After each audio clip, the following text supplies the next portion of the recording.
ఒక్క మాటతో పెను తుఫానును ఆపావు. ఒక్క మాటతో పాపమును క్షమించావు. ఒక్క మాటతో బాలికను బ్రతికించావు.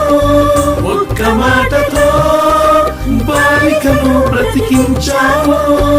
ఒక్క మాటతో సమరయ స్త్రీని మార్చావు. ఒక్క మాటతో సమరయ స్త్రీని మార్చావు. నీ మాటకెంతో శక్తి ఉన్నయ్యా. నీవు మాట పలికిన మహిమలు జరుగునయ్యా. నీ మాటకెంతో శక్తి ఉన్నయ్యా.